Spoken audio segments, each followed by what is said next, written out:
1,00,000 మంది శివభక్తులతో కలిసి మహారుద్రాక్ష పూజలో పాల్గొనండి. వెంటనే కాల్ చేసి మీ పేరును నమోదు చేసుకోండి.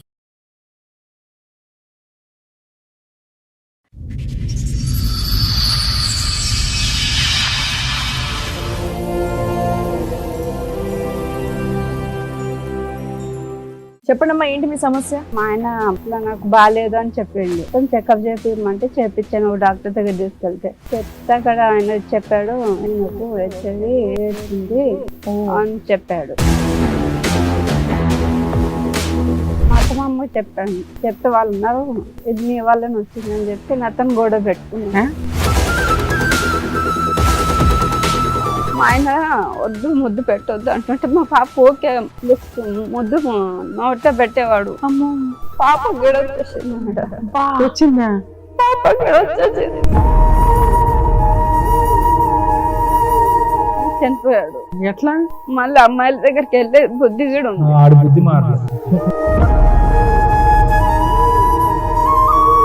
2 గంటలు లేట్ అయినందుకు వీళ్ళు మా మీద పోలీస్ కేసు పెట్టారు. అంత ఆరోగ్యం, అంత మంచి అలవాట్లు నా కొడుకు చనిపోయాడు, మా కోడలు పీకు తినేసిందని పెట్టారా? నేను చంపేశానని పెట్టా.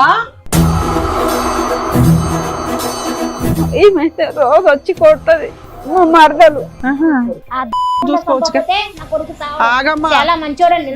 మాటలు మాట్లాడేటప్పుడు నీ కొడుకుని ఇంట్లో నుంచి ఎందుకు పంపించావు బయటికి?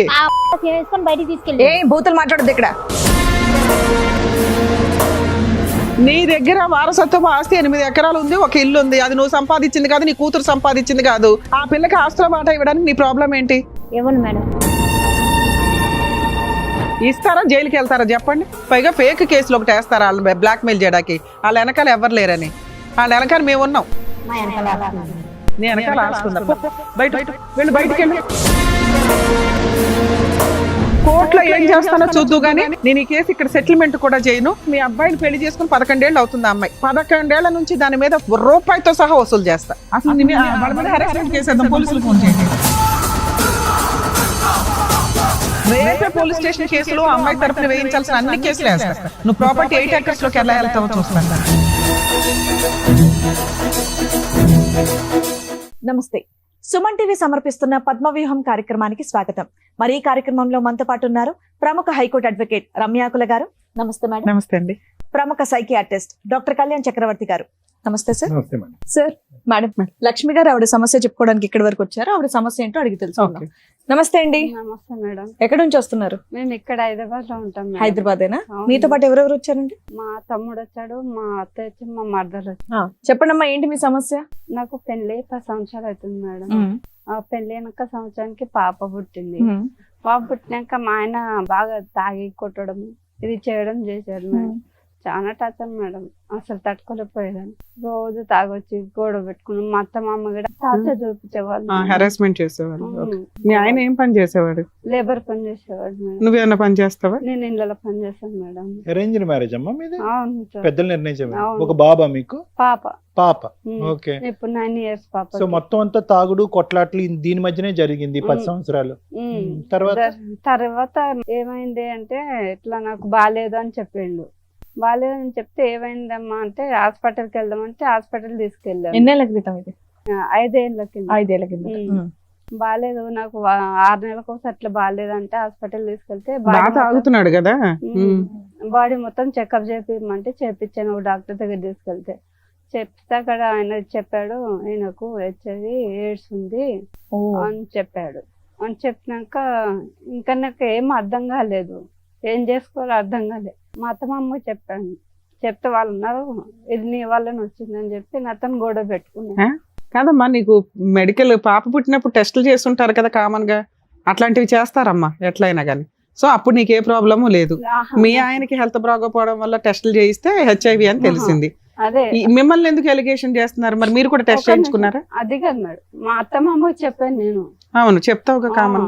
చెప్తే ఎక్కడికి వచ్చింది ఎట్లా వచ్చింది అని ఆయనకే అడిగారు, నన్ను ఏమనలే. అప్పుడు వాళ్ళ ఆయనకే అడిగారు. అడిగితే అన్న నాకు తెలియదు అత్తయ్య, మరి ఎక్కడి నుంచి వచ్చిందో, బాగా తాగుతున్నాడు కదా, మరి ఎక్కడి నుంచి ఎవరి దగ్గరికి వెళ్ళారు అని చెప్పాను. అయితే కాదులే నీది ఇక్కడికి వెళ్ళి వచ్చిందని అతను గొడవ పెట్టుకున్నాను నిన్ను ఏదో రకంగా హెరాస్ చేయాలి కాబట్టి ఇది కూడా నీ అకౌంట్ లో ఇస్తారు. ఓకే. వేసి కొన్ని రోజుల తర్వాత టార్చర్ చూపించారు మేడం. నాకు చాలా టార్చర్, పాపకి కూడా టార్చర్ చూపించారు మేడం. పాపకి ఎలా టార్చర్ చూపెట్టారమ్మా? ఎక్కడ పడితే అక్కడ కాల్చడము, ఎక్కడ పడితే ఎవరు? మా అత్తయ్య. మా ఆయన వద్దు ముద్దు పెట్టొద్దు అంటుంటే మా పాప ఓకే లిఫ్ట్ ముద్దు నోట్లో పెట్టేవాడు. పాప గిడ వచ్చేసింది మేడం. వచ్చిందా? పాప గిడ వచ్చేసింది. తర్వాత నాకు గిడ వచ్చేసింది. కదమ్మా మీరు పాజిటివ్? నేను కూడా పాజిటివ్. మీరు పాజిటివ్, అతను పాజిటివ్. ఆయనది నాకు వచ్చింది, అతనిది మీకు వచ్చింది. అయితే వద్దన్న పని చేయటం వల్ల పాపకు కూడా అది వచ్చిందమ్మా ఇన్ఫెక్షన్. వద్దు అంటుంటే ముద్దు పెట్టడము అలా రాదు కదమ్మా, సహజంగా అలా రాదు కదా. నోట్లో రోజు ముద్దు పెడుతుండే. మీరు గర్భంలో, పాప మీ గర్భంలో ఉండగా మీరు పాజిటివే కదా? లేదు సార్, నార్మల్ గానే ఉన్నాం మేము అప్పుడు. మా ఇంట్లో అసలు ఎవరికి లేదు. Right right right. మా ఆయన చేసుకున్నాక మా ఆయన ప్రెగ్నెన్సీ అప్పుడు చేసిన టెస్ట్ లో రాలేదు? ఏం లేదు. లేదు. తర్వాత అయితే పాపకు పాజిటివ్ వచ్చింది. పాపకు పెద్ద అయినాక వచ్చింది 5 years కి. అలా ఉందని తెలిసిన తర్వాత కూడా పాపకి అలాగే చేసేవాళ్ళ? అలాగే చేసేవాడు. ఊరికే తాగొచ్చి ఎక్కడ పడితే అక్కడ గిల్లడము, అట్లా చేయడము. వీళ్ళు కూడా చాలా టార్చర్. ఇదే మీ ఇంట్లో వాళ్ళకి చెప్పారా ఇలా అయిందని చెప్పేసి? చెప్పాను మా తమ్ముడి చెప్తే మా తమ్ముడు అన్నాడు అక్క నేను చూసుకుంటా అక్క అన్నాడు. అలా ఇప్పుడు దాకా కలిసి ఉన్నారా తల్లి వాళ్ళతో? కలిసే ఉన్నాం. ఎప్పటిదాకా? ఆయనకు ఒక ఎట్లా అయిందని తెలిసినాక ఒక 15 రోజులు అట్లా ఉన్నాము. తర్వాత వాళ్ళు మా ఇద్దరిని బయటికి నెట్టేశారు. ఓకే, మీ అత్త వాళ్ళ ఇంట్లో వద్దు, మాకు సపరేట్ గా వెళ్ళిపోండి మమ్మల్ని. మీకు అంటవాది ఉందని చెప్పి ముగ్గురు పంపించేసి, పాపను నన్ను పంపించేసి మా తమ్ముడు వాళ్ళ ఇంటికి వెళ్ళాము. మా తమ్ముడికి చెప్పాను ఈ విషయం. వెళ్తే మా తమ్ముడు నేను చూసుకుంటాను అక్క అని మా తమ్ముడు అన్నాడు. అక్కడ డైలీ పని చేసుకుంటూ స్టార్ట్ చేశారు? అక్కడ ఇళ్ళలో పని చేసుకుంటూ పాపను చదివిపిస్తూ ఉన్నాను. చాలా రోజుల తర్వాత మా ఆయన, మీ తమ్ముడికి తెలుసా ఇట్లా మీకు ఇట్లా వచ్చింది? చెప్పారా? పాపం తెలిసినా ఆయన ఒక కుటుంబాన్ని రెంట్ కి ఇప్పించి చేయించారు. రెంట్ కి ఏం లేదు, ఇంట్లోనే. వాళ్ళ ఇంట్లో ఉన్నారా? సూపర్. అమ్మ వాళ్ళ ఇంట్లోనే ఉన్నాం మేము. అమ్మ నాన్న లేరు మాకు, మేమిద్దరమే. అతనికి పెళ్ళయిందా? కాలే. ఇంకా ఒక చిన్న డౌట్ అమ్మా, మీ భర్తతో పాటు మీ ముగ్గురు బయటకు సెపరేట్ ఫ్యామిలీకి వెళ్ళి వచ్చేసారు. ఎందుకు డిసీజ్ ఉందనా? ముగ్గురికి ఉందని చెప్పి. సరే, ఇక్కడికి వచ్చి ఎంతకాలం ఉన్నారు ఇతని దగ్గర? ఇప్పటికి ఉంటున్నారా? ఇప్పటికి ఉంటున్నాం మేడం. అయినా కానీ మా తమ్ముడు నా కోసం చాలా కష్టపడతాను మేడం. ఎందుకు మీ ఆయన కష్టపడ్డా తేవట్లేదా? మారలేదా? ఇంకా మారింది మేడం, చాలా మంచిగా మారినాక చనిపోయాడు. చనిపోయాడా? ఎట్లా? తాగి చనిపోయాడు. సో తాగేవాడు, ఇది ఉన్నది ఉంది. మళ్ళీ అమ్మాయిల దగ్గరికి వెళ్ళే బుద్ధి కూడా ఉంది. ఆడు బుద్ధి మారలేదు. మొత్తం మా తమ్ముడు చూసుకుంటాడు. ఇప్పుడు మా తమ్ముడే చూసుకుంటాడు సార్ మాతో. ఇప్పుడు మీ ఆయన చనిపోయిన తర్వాత కూడా మీ తమ్ముడే మిమ్మల్ని, మీ పాపను కూడా చూసుకుంటున్నాడు. మీ హస్బెండ్ ఇట్లా చనిపోయారు కదమ్మా, మరి మీ అత్త వాళ్ళు వీళ్ళు వచ్చారు? అది తెలియదు మేడం. మా ఆయన నైటే చనిపోయాడు. నాకు తెలియదు, ఆ విషయం తెలియలేదు. ఎట్లా అంటే? ఎక్కడ చనిపోయాడు? మా తమ్ముని వాళ్ళ ఇంట్లోనే. మేము పడుకున్నాం, మా పాప నేను మా ఆయన ముగ్గురు మొక్క దగ్గర పడుకున్నాము. సరే, నిద్రలో ఉన్నారు, తెలియపోవచ్చు. ఆయన నిద్రట్లో చనిపోయాడు. చనిపోతే నాకు తెలియలేదు. తెలియక పక్కన వాళ్ళతో వాళ్ళందరితో మా తమ్ముడు కూడా ఉన్నాడు. మా తమ్ముడిని కూడా పిలిపించి లేపితే అసలు లేలే. హాస్పిటల్కి వెళ్ళాము, చూపించాము. అప్పటికి చనిపోయారు అని చెప్పారు. 2 గంటలు లేట్ అయినందుకు వీళ్ళు మా మీద పోలీస్ కేసు పెట్టారు. ఏది అంత ఆరోగ్యం అంత మంచి అలవాట్లు ఉన్న కొడుకు చనిపోయాడు, మా కోడలు పీకు తినేసిందని పెట్టారా? నేను చంపేశానని. వీళ్ళు మాత్రం ఇంట్లోంచి బయటికి నెట్టేస్తారు, చనిపోతే మాత్రం భారం మీద. పాపకైతే రోజు టార్చర్ చూపిస్తారు. ఏమైతే రోజు వచ్చి కొడుతుంది. ఇంటికి వచ్చి కొడుతుందా? చేయలేదు మేడం, చాటుగా చాలా సార్లు ఫోన్ మాట్లాడేది. ఎవరితో? మా అన్న చనిపోయిన కారణం కూడా ఈవిడనే. ఏ రకంగా అనుకుంటున్నారు? మీరు ఆ ఇంట్లో లేరు, మరి మీ ఇంట్లో చూసుకోవచ్చు. ఆగమ్మా, మాటలు మాట్లాడేటప్పుడు నీ కొడుకుని ఇంట్లో నుంచి ఎందుకు పంపించావు బయటికి? బయటికి తీసుకెళ్ళి ఏ బూతులు మాట్లాడదు ఇక్కడ. ఆమె చంపేసి తీసుకెళ్ళి బయటికి. కుటుంబం ఒక దరిద్రం కుటుంబం. కుటుంబానికి ఇచ్చి పెళ్లి చేశారు. వాడు ఇక్కడ ఉంటే మళ్ళీ నేను చంపుదాం అంత కోపం వస్తుంది మేడం. నాకు అసలు ఏం జరిగిందమ్మా మీరు చెప్పండి, మీ సైడ్. నా కొడుకు చాలా మంచిగా పెంచుకున్నాను. ఓకే, మరి మంచిగా ఉన్న కొడుకుని బయటకి ఎందుకు పంపించేసావు? ఆ అమ్మాయికి కొద్దిగా క్యారెక్టర్ మంచిగా లేదు. ఏ రకంగా అనిపించింది? అమ్మాయి పని చేయదు, ఇంట్లో నుంచి బయటికి వెళ్ళదు, ఫోన్ లో గట్టా మాట్లాడుతుంది సార్. మేము కనిపెట్టి వాళ్ళు కదా, మా పిల్ల కనిపెట్టేది. మీ ఇంట్లో ఎందుకు ఉందమ్మా? మా అమ్మాయికి మ్యారేజ్ అయ్యాక మా అల్లుడితో కొద్దిగా గొడవ అయింది. ఆ. మా ఇంట్లో ఉంటుంది. మీ అబ్బాయి తాగుతాడా తాగడా? మా అబ్బాయికి మధ్యలోనే అలవాటు అయిందండి. ఆమె ఆ. సరే చేస్తున్నారు. ఆవిడ ఫస్ట్ క్యారెక్టర్ నుంచి నా బ్యాడ్. కొడుకు ఒక్క లేదండి. నిమిషం. ఏంటి మీ ఉద్దేశం ఏంటి? ఆవిడ క్యారెక్టర్ బ్యాడ్ అంటున్నారు, ఏంటి మీ ఉద్దేశం? ఆమె కొద్దిగా వేడుస్తుంది సార్. అయితే ఆమె వల్లే వచ్చింది నా ఆ, కొడుకు. అది అదా స్టోరీ. ఆమె వల్లే వచ్చింది నా మరి కొడుకు. వాళ్ళిద్దరిని విడగొట్టేపోయావు. ఇలా ముగ్గురిని ఎందుకు మాకు ముగ్గురిని ఎందుకు బయటికి పంపించేసావు నువ్వు? మరి ఆమెకు మంచిగా లేదు కదా వెళ్తూ, అందుకే బయటికి పంపిస్తే. మీ అబ్బాయిని ఎందుకు పంపించావు? మీ అబ్బాయి అపరూపం కదా మీకు. ముగ్గురిని ఇంటికి ఎడ తీయాలని ముగ్గురిని బయటికి ఆ? పంపించాలి. మరి అప్పుడు ఆశ్రమం అంటే అప్పుడు మీ అబ్బాయి ఆశ్రమాలు అమ్మ మీ అబ్బాయికి ఉన్న అలవాట్లకి ఆ అబ్బాయికి ఏదో జరిగింది. ఏం జరిగిందని తెలుసుకోకుండా వాళ్ళ మీద కేసు ఎందుకు పెట్టావు నువ్వు? ఆమె మమ్మల్ని కూడా మంచిగా చూసేది కాదు, అందుకని కేసు పెట్టావా? అత్తగారిని మంచిగా చూసేది కాదు. మరి కేసు లేదు మేడం, మీ అబ్బాయి మీ ఇంట్లో ఉండగా చనిపోతే ఆ అమ్మాయి కేసు పెట్టొచ్చా మీ మీద? ఆమెకు ఏది కావాలంటే అది చేసి పెట్టేదాన్ని. అమ్మ నీకెందుకమ్మా ఇందులో ఓవర్ ఇన్వాల్వ్మెంట్? నువ్వే కాపురం నిలబెట్టుకోలేదు, వీళ్ళ కాపురంలో నీకేం పని? మా అన్న చనిపోయిన కారణం ఈమెనే మేడం. ఆ, ఈమెనే నీకు ఎట్లా చంపేసింది తెలుసు? మేడం. అసలు నువ్వెందుకు మాట్లాడుతున్నావు? నువ్వెందుకు మాట్లాడుతున్నావు? మొత్తం ఇది చేస్తారు సార్ వాళ్ళు. భర్తను పెట్టి ఇంట్లో ఉంచి పాప ఉంది మీకు. ఇప్పుడు 3 సంవత్సరాలు పాప అమ్మ, ఒక్క ఉంది. నిమిషం లక్ష్మి గారు, మీ వారికి ఈ వ్యసనం ఉంది ఆడవాళ్ళ దగ్గరికి వెళ్ళటం అనేది ఎప్పుడు తెలిసింది మీకు? నాకు పెళ్ళైనాక సంవత్సరానికి పాప పుట్టినాక 1 year కి తెలిసింది. తెలిసింది. 1 year కి తెలిసింది. అప్పుడు చెప్పారా వీళ్ళకి ఇలా నాకు ఉందని? చెప్పలే అసలు. ఎందుకు కదా, ఎందుకు చెప్పలేదు? మీరు చెప్పాలి కదా. ఇప్పుడు వాళ్ళు వచ్చి వేలు నీ వైపు చూపెడుతున్నారమ్మా, నీ క్యారెక్టర్ బ్యాడ్ గా ఉంది కాబట్టి లేదు అటు సార్. నుంచి ఇటు వచ్చిందని అబాండం వేస్తున్నారు నీ మీద. నువ్వు కరెక్టే నీ భర్త సార్. యొక్క క్యారెక్టర్ బ్యాడ్ ఉందని చెప్పి అప్పుడే చెప్పాలిగా. తాగుడంటే నేను కనిపిస్తుంది. చెప్పాను తాగుడు ఉన్నది, ఇదంతా నాకు ముందు ఎందుకు చెప్పలేదు అని చెప్పాను. నేను ఇలా అడిగాను, ఆడవాళ్ళతో తిరుగుతారు అని కూడా చెప్పారా? ఆ విషయం నాకు తెలియదు సార్. మరి ఏం తెలియదు సార్. ఆ విషయం అరేంజ్డ్ మ్యారేజ్. అవును, మా ఇంట్లో వాళ్ళు వాళ్ళ ఇంట్లో వాళ్ళు వేరే పెద్ద మంది చూసి రైట్ చేసినారు. రైట్. మా అక్క మా నాన్న చెప్పినట్లు చేసుకునింది. మా నాన్న చెప్పిన నుంచి చేయొద్దు, వాడు ఒక దరిద్రం, నాకు దరిద్రం కుటుంబం అనేసి ఎందుకంటే చేసినాడు. మా అక్క జీవితం నాశనం చేసింది కాక మళ్ళీ ఇప్పుడు వాళ్ళ ఇంట్లో వాళ్ళతో ఇదే సౌందర్యం. అవును అవును. మా అక్క కూతురు పుట్టింది. ఆ కూతురు పరిస్థితి ఏం కావాలో ఏం, నేను రోజు కూలి పని పోతాను సార్. ఇప్పుడైతే పోయిస్తాను, సంపాదిస్తాను. రేపు కూతురు పెద్ద పాప అయితే ఆ పాప పెళ్లి చేయాలన్నా ఇది చేయాలన్నా వాళ్ళ ఇవి తరతరాల ఆస్తులు ఉంటాయి కదా సార్. దాంట్లో ఏమన్నా ఏంటంటే మీకు రాదు, మీకు పోదు, మీరు కేసులు పెట్టుకోండి, ఏమన్నా చేసుకోండి, మిమ్మల్ని పొడి చేస్తాం, చంపేస్తాం అనేసి వీళ్ళిద్దరు బెదిరించడం. వీళ్ళిద్దరు మిమ్మల్ని బెదిరిస్తారు. ఉన్నదా కూతురు ఒకటేనా ఇప్పుడు మీకు? ఒకరితేనో ఆ, అపనంగా ఆహా, ఆస్తి నా కొట్టేద్దామని కొడుకు వీళ్ళ బంగారం, నా తెలివితేటలు. కొడుకు ఇది నేను ప్రేమగా పెంచుకున్నా, ఇదేనా అమ్మ నువ్వు చూపించే ప్రేమ? మరి ఏం చేస్తారు మేడం? ఆ? ఆమె వల్ల వచ్చింది. ఆ, సరే వాళ్ళని పంపించేసావు. పంపించేసిన తర్వాత మళ్ళీ నా కొడుకు వస్తాడా? ఆ? నా కొడుకు వస్తాడా? ఎవరి వల్ల మీ కొడుకు చనిపోయాడు? ఆమె మీ వల్ల కొడుకు చనిపోయాడు. అలవాట్లు ఎక్కువ కొడుకు చేశారు. బయటికి తీసుకెళ్ళిందని మంచిగా ఉండాలి. మరి నా కొడుకు బయటికి ఎవరు తీసుకెళ్లారు? నన్ను ఎవరు చూస్తారు? బయటికి ఎవరు నువ్వు కదా తీసుకెళ్లారు? బయటికి తరిమేశావు. నువ్వు కదా పంపించేసావు మరి ముగ్గురిని ఆమె బయటికి. ఏడుస్తుంది, ఆంటీని బయటికి నువ్వేం పంపిస్తే. చెప్పాలో అవే చెప్పడానికి వచ్చావా ఏంటి? ఇక్కడ ఫిక్స్ అయిపోయి కాదు మేడం, మేము అడిగే వాటికి ఒక్కదానికి నువ్వు ఆన్సర్ చెప్పట్లా. ఒక్కదానికి మీరు న్యాయం చెప్పట్లే. చెప్పండి మేడం, నేను అమ్మా, న్యాయం చేస్తాను. నీ దగ్గర వారసత్వపు ఆస్తి 8 ఎకరాలు ఉంది, ఒక ఇల్లు ఉంది. అది నువ్వు సంపాదించింది కాదు, నీ కూతురు సంపాదించింది కాదు. మీ కూతురికి ఎంత రైట్స్ ఉన్నాయో మీ అబ్బాయికి అంతే రైట్స్ ఉన్నాయి. నీ కూతురు పిల్ల వారసులకి ఎంత రైట్స్ ఉన్నాయో వీళ్ళ వారసులకి అంతే రైట్స్ ఉన్నాయి. ఆ పిల్లకి ఆస్తుల బాట ఇవ్వడానికి నీ ప్రాబ్లం ఏంటి? ఏమన్నా మేడం? ఇవ్వు. మనకు చాలా టార్చర్ చేసేది మేడం. ఏ నువ్వు ఆపవమ్మా, ముందు నీ కాపురం నువ్వు నిలబెట్టుకో, తర్వాత వాళ్ళ కాపురంలో నింపులు పోద్దు గాని. పైగా వీళ్ళ మీద కేసులు పెట్టారా? కేసు ఎఫ్ఐఆర్ అయ్యిందా? కాలేదు మేడం. FIR. కేసు పెడతామంటున్నాం మేడం, ఆస్తులు ఓకే బాగుంటాయి ఓకే, అంటే. ఎఫ్ఐఆర్ అవ్వలేదు. అవ్వలేదు. ఆవిడ కంప్లైంట్ ఇచ్చింది, పోలీసులకి నిజం తెలిసింది కాబట్టి రిజిస్టర్ చేయాలి. సో ఇక్కడ మీకు పిల్లకి నీకు న్యాయం జరగాలి, అంతేనా? న్యాయం సూపర్. ఓకే. అరే కొడుకంటే అంత ఇష్టం, ఒక్కగానొక్క మనవరాలు, ఎంత చక్కగా దగ్గర తీసుకొని నువ్వు చూసుకోవాలి. ఏం మాట్లాడుతున్నావమ్మా? కొంచెం బుద్ధుండి మాట్లాడుతున్నావా? వాళ్ళ ఊర్లో వెళ్ళి వాళ్ళ కుటుంబం ఎట్లాంటిది అడగండి. ఒక్కరన్నా మంచి కుటుంబం అని చెప్తే అంతే. మీరే ఇది చేయండి మేడం. అట్లాగే అట్లాగే. అట్లా బతికి కుటుంబం మేడం వాళ్ళదే. మా నాన్న చెప్పిన ఎందుకంటే పెళ్లి చేసినాడు. వాళ్ళ ఆయన రోజు ఇంటికి వచ్చి రామ్మా తీసుకెళ్తా అని చెప్తాడు. నేను రాను, మా అమ్మ దగ్గర ఉంటా అంటది. నాకు ఆమె టార్చర్ ఎక్కువైపోతది. పోన్లేమ్మా, మీరు ఆల్రెడీ 5 years నుంచి బయట ఉంటున్నారు. ఇప్పుడు నీకు కావాల్సింది ఏంటంటే ఆస్తిలో వాటా. నా ఇంతేగా? పాపకు నాకు అంతే అమ్మా, నీ జీవితం పాప- మా అక్కకి లేకపోతే పర్వాలేదు మేడం. అలాగే బాబుకు అలాగే వచ్చి లవ్ చేయండి మేడం అలాగే చాలు. అలాగే. మీరు అడిగేది న్యాయంగానే ఉంది. ఇప్పుడు ఏం చెప్పాలనేది డాక్టర్ గారు, అడ్వకేట్ మేడం చెప్తారు, వినండి సార్. చాలా మంచి పని చేసావు లక్ష్మి. ఇక్కడికి వచ్చి అవును. ఇప్పుడు కాదు, 2 years బ్యాక్ మీ భర్త ఎప్పుడైతే చనిపోయాడో అప్పుడే నీ పోరాటం మొదలవ్వాలి. వీళ్ళతో తెగదింపలేదు. ఎందుకంటే వీళ్ళు మనుషులా ఈరోజు ఒక చనిపోయినటువంటి వ్యక్తి మీద ఈరోజు వీళ్ళు పాలిటిక్స్ ప్లే చేసుకుంటూ మానవత్వం లేకుండా రకరకాల మాటలు మాట్లాడేటటువంటి వీళ్ళు మనుషులా? వీళ్ళు ఎవరితో పోల్చాలి వీళ్ళని?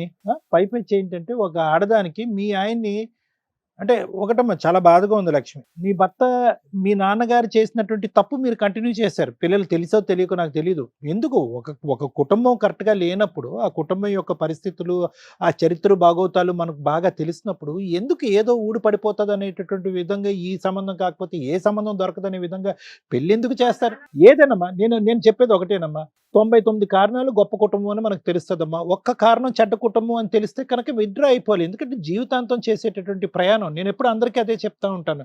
మీరు కొలమానం చేసినప్పుడు అవతల కుటుంబం ఎలా ఉంది, ఇది మన సరితూగేదా, కరెక్ట్ సంబంధమా కాదా అని తెలుసుకునేటప్పుడు ఒక్క అంశం, చెడు అంశం కనిపిస్తే కనుక విత్‌డ్రా అయిపోండి. అనవసరంగా మీ పిల్లల ప్రాణాలు తీసుకెళ్ళి పణంగా పెట్టకండి ఇక్కడ. జీవితం సర్వనాశనం అయింది. ఏదైతే సమాజంలో అది కరెక్ట్ కుటుంబం కాదు అనుకుంటుందో, భర్త మీ మొగుడు కరెక్ట్ కాదు, మీ అత్త కరెక్ట్ కాదు, మీ మీ మొగుడు చెల్లెలు కరెక్ట్ కాదు. ఎవరు కరెక్ట్‌గా ఉన్నారు ఇక్కడ ఈళ్ళు? సరే, ఆ అమ్మాయి జీవితంలో ఏదో XYZ జరిగిందండి, రకరకాల గొడవలు జరిగినాయండి, అందు గురించి ఆ అమ్మాయి ఈరోజు ఇక్కడ కూర్చుంది అని మాట అనొచ్చు. ఓకే, అక్కడ భర్త మోసం చేశాడు. ఆ అమ్మాయి పేరు నేను అడగలే. ఆ అమ్మాయి భర్త మోసం చేశాడు, కాదనట్లేదు, అది వేరే గొడవ. కానీ ఇక్కడికొచ్చి కూర్చుని కొద్దిగా మానవత్వం, అరే మా వదిన, మా అన్నయ్య చనిపోయాడు, ఎంత నరకం, బతుకున్నప్పుడు నరకయాతన అనుభవించింది ఆ తాగుబోతూ వ్యసనాలు బానిసైనటువంటి వ్యక్తికి, చనిపోయిన తర్వాత కూడా ఈరోజు ఒక నిందేస్తున్నామే, ఏం బ్రతుకు మంది? అంటే నా జీవితం ఇలా అయిపోయింది కాబట్టి ఆవిడ జీవితం కూడా ఇలా అయిపోవాలి, నా జీవితం ఇలా అయింది కాబట్టి నాకు చెరి సమానంగా నా వయసులో ఉండేటటువంటి వాళ్ళందరి జీవితం కూడా సర్వనాశనం అయిపోతే అదేదో మనకు ఒక సాడిస్టిక్ సంతృప్తి, అంతేనా? అదేనా జీవితం? అయినా కానీ పిల్లల్ని మిమ్మల్ని అనే లాభమ్మా, పెంచేటటువంటి విధానం, పిల్లలు ఎలా ఎదుగుతున్నారు, తాగుతున్నారా, తిరుగుతున్నారా, వ్యసనాలకు లోనవుతున్నారా? అటువైపు ఒక ఆడపిల్ల వెళ్ళి ఒక మొగుడితో సరిగ్గా కాపురం చేయకపోతే అక్కడ సరిదిద్దకపోయి ఇక్కడ భర్తకి కోడలికి కొడుక్కి కోడలికి HIV వచ్చింది, మనవరాలకు కూడా HIV వచ్చింది. ఆ పసిప్రాణం ఏం తప్పు చేసిందమ్మా? మీ వాడు చెడు వ్యసనాలకు లోనయ్యి అటు ఇటు తిరిగితే కనుక అనవసరమైనటువంటి చేయకూడనటువంటి పనులన్నీ చేయటం వల్ల ఆవిడకు వచ్చింది. దాంతో పాటు ఏంటంటే ఆ బిడ్డకు వచ్చింది. ఆ బిడ్డకి ఎలా వచ్చింది అనేది తర్వాత మాట్లాడుకుందాం. అది ఏమైనా ఇంజెక్షన్ ద్వారా వచ్చిందా, బ్లడ్ ట్రాన్స్ఫ్యూజన్ ద్వారా వచ్చిందా, ఇన్ఫెక్షన్ ద్వారా వచ్చిందా, ఏదన్నా అతనికి ఇచ్చేటటువంటి ఇంజెక్షన్ ఆవిడకి కూడా ఇచ్చారా, పిల్లకి కూడా ఇచ్చారా, ఇలా రకరకాల కారణాలు ఉన్నాయి. ముద్దు పెట్టుకోవటాల వల్ల అది వస్తుందని నేను అనుకోవట్లే. కానీ ఆ బిడ్డ ఏం అన్యాయం చేసింది? వాళ్ళిద్దరిని మెడపట్టుకుని బయటకు గెంటేశారు అమానుషంగా. ఆ బిడ్డ ఏం అన్యాయం చేసింది? బయటకు పంపించేసిన తర్వాత వాళ్ళు బాగోగులు చూడలేదు, వాళ్ళు ఎలా బ్రతుకున్నారో చూడలేదు, వాళ్ళ అవసరాలు ఏమీ చూడలేదు. మీరు కేవలం ఏంటంటే ఒక తాగేటటువంటి ఒక కొడుకుని, వ్యసనాలకు బానిసయ్యేటటువంటి కొడుకుని ఎంతకాలం మీరు భారం మోసారు కాబట్టి ఆ భారాన్ని ఇంక మోయలేక వాడిని బయటకు మెడపట్టి గెంటేసి మేము సేఫ్ అనేటటువంటి స్వార్థపూరితమైనటువంటి ఆలోచన. ఎలాగ చచ్చిపోతాడని తెలుసు, అది నేను ముందే చెప్తున్నాను. మీ కొడుకు ఉండేటటువంటి వ్యసనాలకి, బానిసత్వానికి ఆయుష్ తగ్గించుకోవటమే కానీ పెంచుకునే పరిస్థితి లేదు. దానికి కూడా మీరు మెంటల్గా ప్రిపేర్ అయ్యారు. ఏదైతే కక్ష సాధింపు ఆ అమ్మాయి మీ ఇంట్లో ఉండగా వచ్చిందో, వీళ్ళు ఎప్పుడైతే ఫ్రీ బర్డ్స్గా బయటకు వెళ్ళి బతుకుతున్నారో అది కూడా మీరు ఓర్వలేకపోయారు. ఈ అమ్మాయి మీద ఏదో విధంగా కక్ష సాధింపు చేయాలి అని అనుకున్నారు. అది మీ కొడుకు మరణం ద్వారా ఆ కక్ష తీర్చుకునేటటువంటి ప్రయత్నం చేశారు. టామ్ కొట్టారు, ఊరు వాడ అంతా కూడా గట్టిగా అరిచారు. అదిగో ఆవిడ వల్లే చచ్చిపోయింది, ఆవిడ వల్లే చచ్చిపోయింది. ఆవిడకి వ్యసనాలు ఉన్నాయా? అవన్నీ మీరు చూసారా లైవ్లో? మీ కొడుకు అంశం మేము కనుక్కున్నాం, మొత్తం ప్రపంచాన్ని అందరికీ తెలుసు. అది కూడా ఆవిడ మీద దుమ్మెత్తిపోస్తున్నారు. ఈ మాట ఆ నోట ఈ నోట విని ఆ బిడ్డ చెవుని పడితేనమ్మా తల్లికి ఏమైనా గౌరవం ఉంటుందా? మీ నోర్లు ఏ స్థాయిలో ఉన్నాయంటే కనుక ఆ చంటి బిడ్డ కూడా మీ మాటే నమ్మి, అరే అదిగో మా అమ్మకి ఇన్ఫెక్షన్, ఇప్పుడు కాదు ఒక వయసు వచ్చిన తర్వాత, అదిగో మా అమ్మకి XYZ ఇన్ఫెక్షన్ ఉంది, ఆ XYZ ఇన్ఫెక్షన్ మా నాన్నకి ఇచ్చింది, మా నాన్నతో పాటు నాకు ఇచ్చింది, కాబట్టి మా నాన్న లేకపోవటానికి కారణం మా అమ్మే అని చెప్పి కసి కోపం పెంచుకోదు జీవితాంతం ఆ బిడ్డ ఆ తల్లి మీద. ఏం నేర్చుకున్నారు మీరు జీవితం గురించి పాఠాలు? ఇదేనా బ్రతుకు? ఆ బిడ్డ జీవితాన్ని అలా నాశనం చేసావు, ఈ కొడుకు జీవితాన్ని ఇలా నాశనం చేసావు. ఇప్పుడు ఏంటంటే మీకు వంశోద్ధారకుడు లేకుండా పరిస్థితికి వచ్చా, మొత్తం అన్ని ఇలాగా అనగదొక్కేసి ఏం సాధిద్దాం అనమ్మా? ఇప్పుడు వాళ్ళ బ్రతుకు తెరువుకి అమ్మ తల్లి భిక్షాంతి అనేటటువంటి పరిస్థితిలో ఉంటే వాళ్ళకి రావాల్సినటువంటి ఆస్తి కూడా నువ్వు తినేసి కాజేయాలనుకుంటున్నావా? ఏమ్మా ఎంత కావాలమ్మా కడుపు నిండటానికి? ఇప్పటికైనా కొద్ది మానవత్వం నేర్చుకోండి అమ్మా, ఆలోచన నేర్చుకోండి. సాయి, 1 నిమిషం నాన్న. వీళ్ళిద్దరు చెవుల్లో ఏమన్నా చెవిటోడు చెవులో ఏదో శంఖం ఊదినట్టే అన్నట్టు అనిపిస్తుంది. వాళ్ళు తలాడిస్తారు. వాళ్ళు మూర్ఖత్వ స్వభావం, ముందస్తునే వాళ్ళకి ఎటువంటి మమకారం, ఆలోచన, దయా దాక్షణ్యాలు ఏమీ లేవు. వీళ్ళు ఎంతవరకైనా పోరాటానికి రెడీగానే ఉన్నారు. ఆ బిడ్డ అనేటటువంటిది ఏది, వాళ్ళ మనవరాలు అనేటటువంటి కనికరం కూడా లేదు. దానికి మూల కారణం ఇక్కడ ఎవరైనా విలన్ ఉన్నారు అంటే ఈవిడికి ఏదన్నా బుద్ధి చెప్పాలి అంటే కనుక మీరు బతిమాలుకోవటం, అడుక్కోవటం, అమ్మ బాబు అనుకోవటం కాదు. వీళ్ళని ఎలా అయితే శిక్షించాలో, ఏ విధంగా కోర్టు పరంగా అయితే కనుక ముందుకెళ్ళి ఆవిడకి రావాల్సినటువంటిది ఆవిడ తెచ్చుకోవాలో ఆ పద్ధతిలో వెళ్తే బెటర్. ఇంకా టైం వేస్ట్ చేయకండి. Thank you sir. Madam madam నిజంగా షాక్ అవుతున్నాను తెలుసా నేను. భర్త చనిపోయిన భార్యకి ఆస్తిలో వాటా వస్తుందా రాదా? తండ్రి చనిపోతే కూతురికి ఆస్తిలో వాటా వస్తుందా రాదా? ఈ రెండిటికి సంబంధించిన అమ్మాయి ఇక్కడ మన దగ్గర కూర్చుంది. చాలా కేసుల్లో చూస్తామండి, ఒకవేళ కొడుకు చనిపోతే కోడల్ని, మనవల్ని, మనవరాల్ని ఇంట్లో నుంచి తరిమేస్తారు, ఎంటర్టైనే చెయ్యరు. ఒకవేళ వారసత్వపు ఆస్తులు ఉన్నా లేకపోయినా భర్త చనిపోయారంటే కోడలు, ఆ పిల్లలు టెన్షన్లోనే ఉంటారు. అమ్మాయి వాళ్ళ అమ్మా నాన్న కూడా టెన్షన్లోనే ఉంటారు. మేబీ ఆ తల్లికి కూడా కొడుకు చనిపోవడం అనేది విపరీతమైన కష్టం, ఎవ్వరు కాదనట్లా. కానీ ఆ 11 రోజులు, ఆ 2 months, ఆ 5 months అయిపోయిన తర్వాత కనీసం సెటిల్మెంట్లు చేయాలంటే చాలా కష్టం. ఇక్కడ మోరల్ వాల్యూస్ ఇవన్నీ మాట్లాడుకునే కంటే వాళ్ళ హక్కుల గురించి మాట్లాడుకోవడం బెటర్. ఎందుకంటే ఆ టైంలో మేబీ భార్య పిల్లలు టెన్షన్లో ఉన్నా పెద్ద మనుషులు కానీ, ఆ పక్కన ఫ్యామిలీ మెంబర్స్ కానీ కొంచెం విషయాన్ని టైట్ చేయండి. ఆ 15 రోజులు, ఆ నెల రోజుల్లో అయ్యే సెటిల్మెంట్లే మీరు ఏమైనా ఇప్పించగలుగుతారు. ఆ తర్వాత మీరు కోర్టుల చుట్టూ తిరగడం అంటే తిరగొచ్చు. ఆ ఫైటింగ్, టఫ్ ఫైటింగ్, ఆస్తి తగాదాలు అంటే కొంచెం మ్యాక్సిమం కోర్టులో బాగా డిలే అవుతూ ఉంటాయి. కాకపోతే ఇంజెక్షన్ ఆర్డర్స్ ఇవి తెచ్చుకోవడం వల్ల కాస్త కవర్ అవుతుంది. కాకపోతే ల్యాండ్ కేసుల్లో ఎక్కువ చూస్తూ ఉంటాం, మంచి అడ్వకేట్స్ దొరక్కపోతే చాలా ఇబ్బందులు కూడా అవుతూ ఉంటాయి. కాబట్టి ల్యాండ్ కేసుల్లో టైము అలాగే ఎక్స్పెన్సెస్ కాస్త ఎక్కువగా ఉంటాయి. కాబట్టి ఈ టైంలో వేసే కేసులు పర్ఫెక్ట్. 2, తల్లి గురించి కూడా మాట్లాడదాం. ఆవిడకు ఒక అనుమానం, చాలా కేసులు అవి కూడా ఉంటాయి. కోడలి హెరాస్మెంట్ వల్ల కొడుకులు సూసైడ్ అటెంప్ట్స్ చేసుకోవడం, చనిపోవడం, కోడళ్ళ అక్రమ సంబంధం వల్ల వాళ్ళు టెన్షన్ తట్టుకోలేక సూసైడ్లు చేసుకోవడం, లేకపోతే వీళ్ళే మర్డర్ చేసేయడం, ఇవన్నీ జరుగుతూ ఉంటాయి.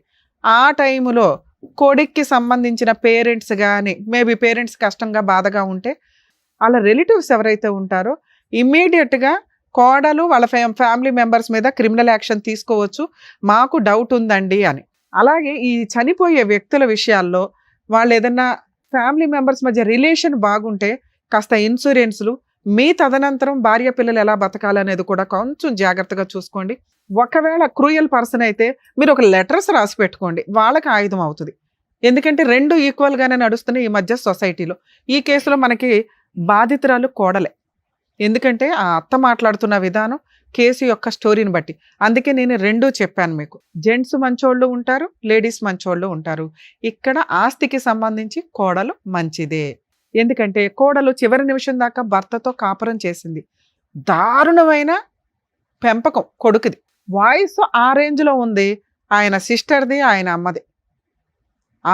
అతనుకున్న చెడు అలవాట్లు కానీ, అతనుకున్న క్యారెక్టర్ కానీ, అతను సంపాదన ఇచ్చే విధానానికి కానీ ఎక్కడా సెట్ అవ్వట్లా. డైలీ లేబర్ ఏదో వస్తాడు, 900, 1000 రూపాయలు తీసుకొస్తాడేమో రోజుకి పని చేస్తే. దాంట్లో తాగుడు, అవి కూడా తాగుడు అవి కూడా సరిగ్గా తీసుకురాడు. ఎదురు ఎవరెవరితోనో పడుకున్నాడు, వచ్చింది ఏదో వ్యవహారం. దానికి ఒక ఆడవాళ్ళని క్యారెక్టర్ అసాసినేషన్ చేయడం ఎంత ఈజీ అంటే, ఫోన్లు మాట్లాడుతుందండి. ఎవరితో మాట్లాడుతుంది ఆవిడ? ఏం మాట్లాడుతున్నావు తల్లి? నువ్వు ఒక స్త్రీవేగా, నిజం మాట్లాడుకోవాలిగా. ఒక అమ్మాయి గొంతు కోసినట్టు లెక్క నీ కొడుకు కాపురం వల్ల, నీ కొడుకు బిహేవియర్ వల్ల. నీ కూతురు కాపురం నిలబెట్టడం, ఏడవడం చేతకాల నీకు? ఈ అమ్మాయి క్యారెక్టర్ గురించి మాట్లాడుతున్నావు నువ్వు నీ కూతురు, ఆ పిల్ల చాలా. అసలు వారసురాలు ఎవరు నీకు ఇక్కడ? ఏ మనవరాలు? బుద్ధి ఉందా నీకు? నువ్వేనా కష్టపడి సంపాదించావు 8 ఎకరాలు? ఎవరిద్దరు సమానంగా చూసుకోవాలి. నీ కూతురు ఇష్టం కాబట్టి నువ్వు ఆవిడకి నువ్వు సేవలు చేస్తున్నావు. నీకేమైనా సేవలు చేస్తుందా నీ కూతురు? పొద్దుట్లేసినా కానీ చప్పరంగా పడుకుంటుంది, నువ్వు టిఫిన్ చేస్తావు, మీ పిల్లని పంపించుకుంటావు, ఇవి నువ్వు చేస్తున్నావు. అసలు నువ్వు ఈవిడికి కానీ వీళ్ళ పిల్ల మనవరాలకు కానీ ఏమైనా సేవలు చేసావు ఎప్పుడైనా? ఆవిడ చేయాలని ఎందుకు అనుకుంటున్నావు? నువ్వెప్పుడు చేయాలి, ఆవిడ చేయాలని ఎందుకు అనుకుంటున్నావు? కోడళ్ళు అనగానే ఇంకా చాకరీలు చేసేయాలా? ఇండియాలోనే ఈ కల్చర్ తెలుసా నిజంగా? అందుకే కోడళ్ళని ఎంటర్టైన్ చేయట్లా. అత్త అన్న పాత్ర డిలీట్ అయిపోద్ది కొన్ని రోజులకి మీలాంటి బిహేవియర్ వల్ల. మీరు లేకపోతే పిల్లల పెంపకం సరిగ్గా ఉండదు. మీరందరూ కలిసి ఉండండి రా బావని మేము ప్రయత్నిస్తే, ఇలాంటి గయ్యాళ మెంటాలిటీలు పెట్టుకొని ఉంటే ఏ రకంగా వస్తుంది అమ్మాయి? ఏ రకంగా సేవ చేస్తుంది? భర్తతోటే చాకరీ పడుతుందా? మీతో హెరాస్మెంట్లు పడుతుందా? తాగుబోతూ తిరుగుబోతూ రూపాయి తీసుకురాడు. అరే ఒక అమ్మాయి గొంతు కోసేసానే అని నువ్వు ఇంట్లో పెట్టుకొని నువ్వు ధైర్యంగా ఆ పిల్లకి ఒక ప్రహరీలాగా నుంచుంటే ఎంత బాగుండేది? నీ కొడుకే HIV రావడం ఏంటి? ముగ్గురిని తీసి బయట వేయడం ఏంటి నువ్వు? నానా ఇప్పుడు లీగల్గా వెళితే మీకు లాస్ 100% మీకు రావాల్సిన షేర్. ఇక్కడ భర్త చనిపోతే అంటే నీ కొడుకు చనిపోతే కోడలికి మనవరాలకి ఆస్తి వాటా వస్తుందా అంటే, వీళ్ళ హస్బెండ్ సెల్ఫ్ ఎక్వేర్డ్ ప్రాపర్టీ ఏదన్నా ఉండి వీళ్ళకి వారసత్వపు ఆస్తులు లేకపోతే మనవరాలి మెయింటెనెన్స్ కోసం నానమ్మ తాతయ్యల మీద క్లెయిమ్ చేసే రైట్స్ మనవరాలికి ఉంటాయి. తెలుసుకోండి. 99% జనాలకు తెలియదు. అత్తగారు మాంగారుల మీద వేయదు. వాళ్ళు ఫైనాన్షియల్గా బాగోపోతే వేయకండి. ఎవరికాళ్ళు సెల్ఫ్ రెస్పెక్ట్తో బతకండి. అలాగే మ్యారిటల్ రిలేషన్ 1 year పెళ్లిళ్ళు చేసుకొని కాపురాలు నాశనం చేసుకొని అక్రమ సంబంధాలు పెట్టుకునే వాటిల్లో కోర్టు కూడా కొంచెం మోరల్ వాల్యూస్ తోటే చూస్తుంది. ఇక వారసత్వపు ఆస్తులు ఉంటే మీ ఆయన కానీ నువ్వు కానీ నీ కూతురికి కానీ ఆపే రైట్సే లేవు. అసలు పెద్ద మనుషుల దగ్గర కూర్చొని అలా వాటా 4 ఎకరాలు ఇంట్లో ఏం షేర్ ఇస్తారో ఆ షేర్ ఇవ్వలేకపోతే ఆ ఇల్లు మీకు కావాల్సి వస్తే అందులో 1 ఎకరమే దాని వాల్యూ ఆఫ్ ఎకరం యాడ్ చేసి ఇవ్వాలి వీళ్ళకి. లేదా వాళ్ళని బతులు ఆడుకొని అమ్మ మీరు 3 ఎకరాలు తీసుకోండి అని బతులు ఆడుకోవాలి. అది వదిలేసి మీ ఇష్టం వచ్చినట్టు బిహేవ్ చేస్తున్నారు. ఇక్కడ మీ అబ్బాయి ఆస్తి ఏమీ లేదు.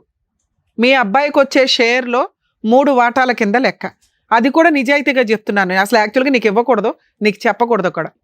ఒక కొడుకు చనిపోతే అతనికి సంబంధించిన సెల్ఫ్ ఎక్వైర్డ్ కానీ యాన్సెస్టర్ ప్రాపర్టీ మీద కానీ పూర్తి హక్కులు హిందూ మతంలో, హిందువులు వేరు, క్రిస్టియన్కి సంబంధించిన పర్సనల్ ప్రాపర్టీ లా వేరు, ముస్లిమ్స్ లా వేరు. ఇక్కడ వీళ్ళు హిందువులు కాబట్టి దీని గురించే చెప్తున్నా. ఆ కొడుక్కి సంబంధించిన సెల్ఫ్ ఎక్వైర్డ్ వారసత్వ ఆస్తుల్లో తల్లికి భార్య పిల్లలకి సమాన వాటాలు, ఎంతమంది ఉంటే అన్ని భాగాలు. ఇప్పుడు మీ అబ్బాయికి వచ్చే 4 ఎకరాల్లో నీకు వాళ్ళిద్దరికి షేర్. అంటే నీకు 1 ఎకరం పక్కన పెట్టిన వాళ్ళకి కనీసం 3 ఎకరాలు రావాలి.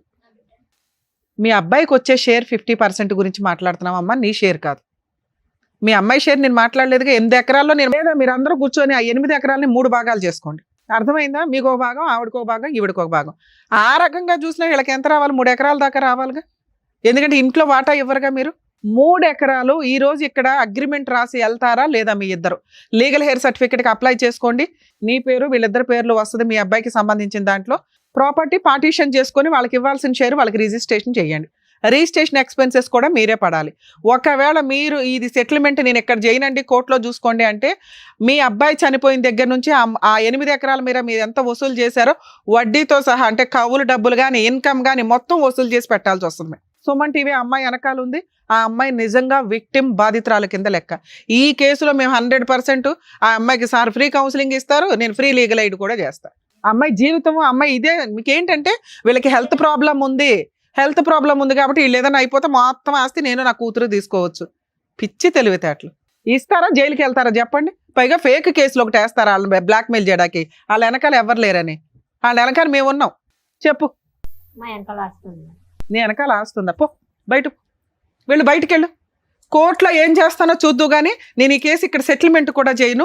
నీ దగ్గర నుంచి ఎంత ఆస్తి వసూలు చేయాలో చిల్లిగవతో సహా మీ అబ్బాయి చనిపోయిన దగ్గర నుంచి ఆస్తి ఆల్రెడీ మీరు ఎంజాయ్ చేస్తున్నారు కదా ఇప్పటిదాకా. మొత్తం మీ అబ్బాయిని పెళ్లి చేసుకుని 11 ఏళ్ళు అవుతుంది. ఆ అమ్మాయి 11 ఏళ్ల నుంచి దాని మీద రూపాయితో సహా వసూలు చేస్తా. ఎలాంటి మీ ఇద్దరు? ఇంత హస్బెండ్ ఎక్కడున్నాడు ఎంక్వైరీ చేసి ఆవిడ క్యారెక్టర్ ఏంటి, మీ క్యారెక్టర్ ఏంటి, మీ ఊళ్ళో వాళ్ళని ఎంక్వైరీ చేస్తే మీ బాగోతాలు బయటపడతాయి. ఆ అమ్మాయిని అంటున్నారా? అమ్మాయిని క్యారెక్టర్ని అంటున్నారా? అసలు వాళ్ళ మీద హెరాస్మెంట్ కేసు వేద్దాం, పోలీసులు ఫోన్ చేయండి. నిజంగా మీరు వెళ్ళండి, ఏం చేయాలో మేడం చెప్తారు ఆవిడకి. కరెక్ట్ గా బుద్ధి చెప్తారు. రేపే పోలీస్ స్టేషన్ కేసులో అమ్మాయి తరపున వేయించాల్సిన అన్ని కేసులు వేస్తా. నువ్వు ప్రాపర్టీ 8 acres లోకి ఎలా వెళ్తావో చూస్తాను. ఏం మాటలు రావట్లేదా ఇప్పుడు? అసలు లానే మీ చేతిలో పెట్టుకుని కూర్చున్నారా? ఇంత గయాలు తనవా? వెళ్తావా? జైలుకి వెళ్తావా తల్లి? అసలు ఆ ఇంట్లో ఎందుకు ఉంటున్నావో నువ్వు?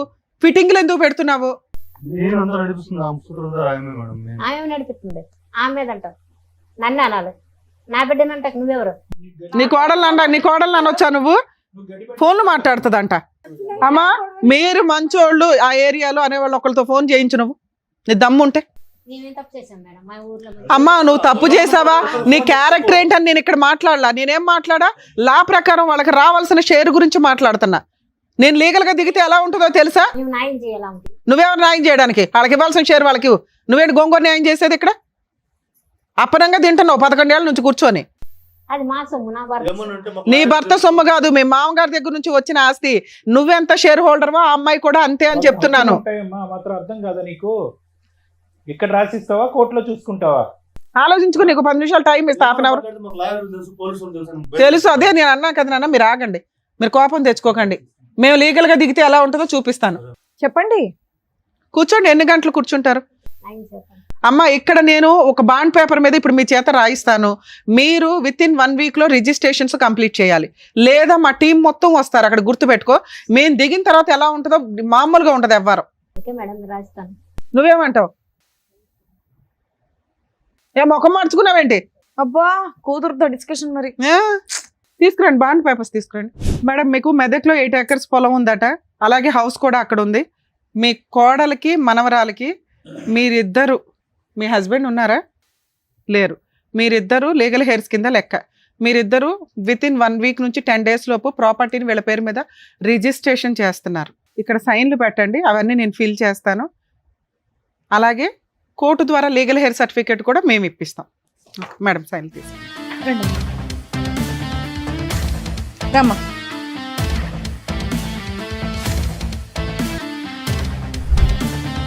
చేసి అమ్మ ఈ డీటెయిల్స్ అవన్నీ షో అయిపోయిన తర్వాత నేను రాసి మా దగ్గరే ఉంచుకుంటాము. అలాగే మీకు ఒక జిరాక్స్ కాపీ, మీకు జిరాక్స్ కాపీ ఇస్తాం. మీ పెద్ద మనుషులు పెట్టుకొని ప్రాబ్లం షార్ట్ అవుట్ చేసుకోండి. తల్లి 10 days లో నీకు ఈ పని కంప్లీట్ అవ్వకపోతే మమ్మల్ని మళ్ళీ కాంటాక్ట్ అవ్వండి, మేము వచ్చి లీగల్గా యాక్షన్ తీసుకుంటాం. నాకు తెలుసు ఏంటి లీగల్గా యాక్షన్ తీసుకుంటావా, ఇది ఓకే చేస్తావా? Thank you madam, thank you so much. Okay అమ్మా, జాగ్రత్త. మిమ్మల్ని నమ్ముకొని వచ్చిన లక్ష్మి గారికి చక్కటి న్యాయం చేసినందుకు thank you so much doctor గారు. Thank you so Thank much you. Madam. మరో కథతో మళ్ళీ కలుద్దాం.